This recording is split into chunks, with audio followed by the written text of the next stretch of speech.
Olá a todos, eu sou Samira Mascarenhas, oncologista clínica, líder da linha de cuidado de oncologia torácica na Oncologia DO Regional Bahia.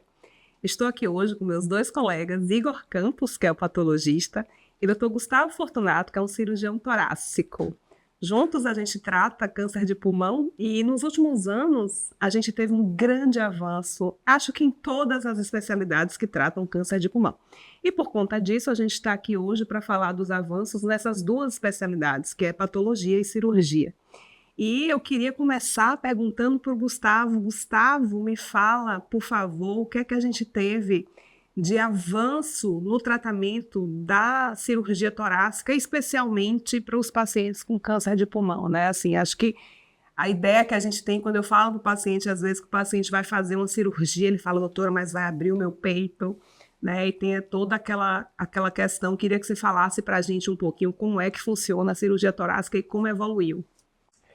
Bem, a cirurgia torácica, né, ela evoluiu bastante dentro dos últimos 5 a 10 anos. Eu diria que foi muito em paralelo com o avanço de toda a oncologia torácica, da patologia, da pneumologia clínica, que trata o paciente com câncer de pulmão, porque hoje a gente consegue oferecer para o paciente um tratamento bem mais direcionado, específico para a patologia dele, ou seja, do tamanho que é o problema, né? Então, hoje, cada vez mais, com os diagnósticos mais precoces, com rastreamento de câncer de pulmão, que a gente vem diagnosticando cânceres cada vez menores, né? E isso daí é o objetivo de a gente ter esse diagnóstico cada vez mais precoce.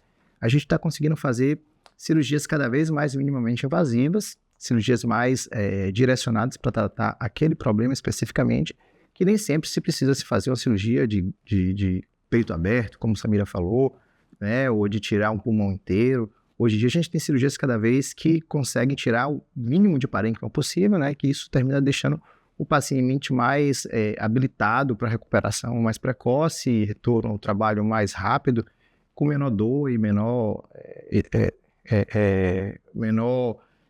desempenho no pós-operatório, né? Com isso a gente está falando basicamente de dois tipos de cirurgia, que é a cirurgia por vídeo e mais recentemente a cirurgia robótica, né? Que é a cirurgia que é uma plataforma que vem para agregar tecnologia a um tratamento que é bastante delicado e vem trazer só benefícios para o paciente e para todo o tratamento do câncer de pulmão. Então, Gustavo, eu entendi já essa evolução, né? Acho que você faz cirurgias cada vez menores. Eu queria entender um pouquinho, por exemplo, para o paciente, né? Como é que funciona? Como é que você entra no tórax dele através do vídeo? Como é que isso funciona para o paciente? Explica para mim de uma maneira prática, assim, como é que você funciona essa cirurgia.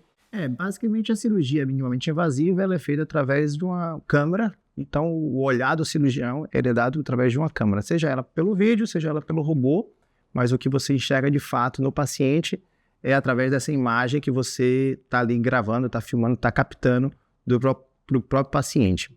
O que vai mudar do vídeo para o robô, basicamente, é que no vídeo as pinças são apropriadas para cirurgia por vídeo e na robótica a gente tem as pinças mais dedicadas, onde os braços do robô que são acoplados a essas pinças dedicadas que são comandadas pelo cirurgião. Então, basicamente, o cirurgião comanda essas pinças que vão fazer todo aquele procedimento que é programado para ele, né? Com certeza, esse avanço na cirurgia nos permite a fazer cirurgias menores e com pós-operatórios menos complicados, né? Que eu acho que esse é um ponto bastante importante para o paciente, né? Um pós-operatório com menos dor, com menos complicações, com certeza a cirurgia minimamente invasiva trouxe isso. Mas nos últimos anos, como a gente falou, a gente teve muito avanço no tratamento do câncer de pulmão. E principalmente isso, Igor, foi por conta do entendimento da biologia tumoral, né? Então eu queria que você me explicasse como é que o patologista ajuda nesse processo do tratamento do câncer de pulmão. Acho que no passado o patologista não era tão presente na discussão multidisciplinar como hoje ele tem um papel extremamente fundamental. Eu queria que você me explicasse um pouquinho como é que funciona o teu trabalho e como é que você vai me ajudar a escolher o melhor tratamento para o paciente. A patologia realmente evoluiu muito nos últimos anos. Há 20 anos atrás, o patologista simplesmente dizia se era pequenas células ou não pequenas células, fazia uma divisão grosseira, superficial para o que a gente tem hoje de conhecimento, E hoje, com amostras cada vez menores, como o Gustavo estava explicando, a gente dá informações muito mais amplas. Tem necessidade de subtipar logo no momento da biópsia, com biópsia por agulha, com amostra pequena, se é um adenocarcinoma, se é um carcinoma escamocelular, sendo um adenocarcinoma, se ele tem características mais agressivas ou menos agressivas. E isso ajuda a gente a selecionar quais são os testes moleculares que vão ser feitos. Hoje, sem teste molecular, a gente não consegue oferecer os melhores tratamentos para os pacientes com câncer de pulmão. Então, a testagem molecular tem que ser feita o mais rápido possível, assim que a gente chega à conclusão de que aquele paciente tem uma neoplasia que mereça essa abordagem. E, novamente, com amostras menores, o patologista, além de ter o papel de fazer um diagnóstico preciso, tem o papel de fazer uma curadoria de qual é a melhor amostra, de qual é a melhor área para a gente fazer um imunohistoquímico para confirmar o diagnóstico e um material que vai ser realmente satisfatório para dar um diagnóstico molecular preciso. E o importante é essa interação que tem no time, né? Porque muitas vezes o cirurgião faz um procedimento, como por exemplo, né, o EBUSCA, o ultrassom endoscópico, e aí ele vai te dar uma amostra menor. Mas o cirurgião tem noção de que ele precisa de uma amostra suficiente para estudo molecular, né? Isso é muito importante, essa conversa do oncologista com o patologista, com o cirurgião, traz todo esse final para o paciente, uma entrega muito mais positiva, com certeza. Mas, Igor, isso é alta tecnologia, né? A gente estudar o DNA tumoral, a gente está falando em subtipar esse tipo de tumor, né? Antigamente a gente chamava câncer de pulmão uma única doença, mas hoje em dia a gente sabe que cada tipo de tumor, ele tem um prognóstico, ele pode ter um tratamento, ele tem uma evolução completamente diferente. Então isso é muito importante para que eu possa definir qual que é o melhor tratamento que eu vou usar para o meu paciente. O que eu queria te perguntar é o seguinte: a gente está munido dessa tecnologia aqui na Bahia para dar diagnóstico para os nossos pacientes, né? Como é que funciona isso para você? Existem várias abordagens para a gente ter um diagnóstico molecular. Então existem abordagens que são mais simples e são um pouco mais baratas, que estão disponíveis em qualquer lugar e vão conseguir identificar a maioria das alterações moleculares. Mas a gente não está pensando nisso com abordagem padrão. Hoje, no mundo inteiro, e a gente está acompanhando esse progresso, a gente está preocupado de identificar todas as alterações possíveis que sejam acionáveis e que possam oferecer algum tratamento específico para o paciente. A rede oferece um dos laboratórios mais modernos, com certeza, do mundo, que está sempre a par dos últimos desenvolvimentos tecnológicos para a gente oferecer sequenciamento num tempo rápido, em que a gente pode, com uma semana, oferecer um diagnóstico completo, sequenciando DNA, RNA e dando todas as informações moleculares necessárias. E esse tempo é muito importante para a gente, oncologista, né? Porque, no geral, antigamente a gente contava com isso em torno de 3 semanas, que a gente precisava encaminhar o teste para fora do Brasil, inclusive, né? E esse tempo reduzindo ajuda bastante a gente na nossa decisão de tratamento e na nossa assertividade na escolha do tratamento num tempo mais curto, né? Então isso é bastante importante, com certeza, e essa interação que a gente tem em relação a, eventualmente, se a gente precisa até de um diagnóstico mais rápido, a gente tentar diminuir esse tempo, né? Mas, Gustavo, a gente falou, né, do tratamento cirúrgico em si do câncer, mas o cirurgião tem um papel muito importante, acho que no diagnóstico também, estadiamento. E aí eu queria que você falasse um pouquinho para mim como é que funciona isso. Às vezes o paciente fala assim: Samira, a primeira coisa que eu quero fazer é operar, né, de cara, quando ele está com diagnóstico, mas a gente precisa fazer algumas coisas antes para poder tomar a decisão se aquele paciente vai ser cirúrgico ou não. E aí entra o papel do cirurgião na decisão, né? Me explica um pouquinho como é que funciona isso. Como você falou, né, Igor também comentou, antigamente o tratamento era muito segregado, né, o oncologista de um lado, o patologista do outro, o cirurgião também seguindo uma carreira solo. Hoje em dia está muito mais multidisciplinar esse time e as decisões são tomadas basicamente em cima de cada caso, né? Cada caso é discutido e definido qual é a rota que esse paciente vai seguir. Isso é importante e, como você falou, a gente tem os momentos onde o cirurgião é acionado e ele tem a participação nessa jornada do paciente, que é no diagnóstico. A gente falou do tratamento, né? Mas antes a gente tem o diagnóstico e a gente tem no meio aí do caminho o estadiamento, que é quando a gente tenta, de forma invasiva, né, com algum procedimento, ver qual é a extensão da doença, né? Em que momento a doença se encontra, se mais inicial, se mais tardia. E aí a gente também, falando de mais tecnologia, né? A gente está a gente está agraciado de ter tanta tecnologia a nosso favor na oncologia torácica, e a gente tem mais uma tecnologia que é a ultrassonografia endobrônquica, que nada mais é do que um ultrassom na ponta de um endoscópio que a gente vai avaliar os gânglios aqui da região mediastinal, entre um pulmão e outro, para poder ver se esses gânglios foram acometidos com o tumor. E isso a gente é feito com um procedimento com sedação, o paciente não precisa ficar internado mais.